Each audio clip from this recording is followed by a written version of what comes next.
You know, you talk about Abreu, and these guys spend so much time in front of the video screen, and they look at video, and they go over it and over it and try to track tendencies. But you might see something mechanical, Paul, but when you get a couple of hits, you start to feel better about things, and I think that's what's happening with Abreu. You know, when you watch video and you watch it over and over, it's usually about when you're feeling good and you want to continue to feel good. But when you're struggling, it's a mental thing, and the video doesn't, you know, it doesn't paint the same picture as it does in your mind. And when you're doing things well, like Bobby is the last couple of days, you know, in your mind you just feel like you're playing the game right, and it makes it more fun to come to the ballpark, more fun to go up to that plate. You saw him base running. It just seems like everything has come together the last couple of days. And you also mentioned Robinson Cano. When he batted in the number 3 spot, he had an awful night. He was 0 for 5. I believe he left 7 runners on base. He just didn't do the job. Since then, they've dropped him into the number 9 slot.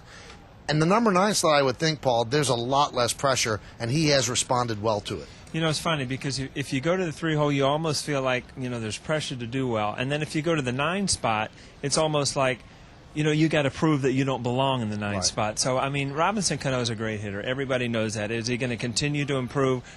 I'm sure he is. But right now he's gone through a time in the year where, you know, he needs to just have consistent bats day in and day out. And the number 9 spot, Nancy, is a humbling spot. And I always tell this story on the air, and I'll tell it again.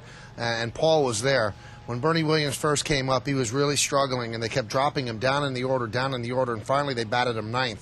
And Brian Butterfield, who was Buck Showalter's coach, he came up to Bernie. He said, "You know what comes after 9th?" And Bernie said, "What?" He said, "You sit on the bench." So I'm sure Robinson Cano knows after the 9th, well, then they might sit him down, or they might do something even worse than that. You can always be demoted down to the minor leagues, so maybe there's a little bit of a wake-up call for him. Well, I don't know that he feels that, but everybody's feeling pressure just to get out and help this team win. Everybody wants to be that guy to get big hits. Everybody wants to be the pitcher to go out and shut people down like they have the past couple of days. This, again, we need to you need to understand that the Yankees are going to have to play good, consistent baseball from now to the end of the season if they're going to catch these teams ahead of them.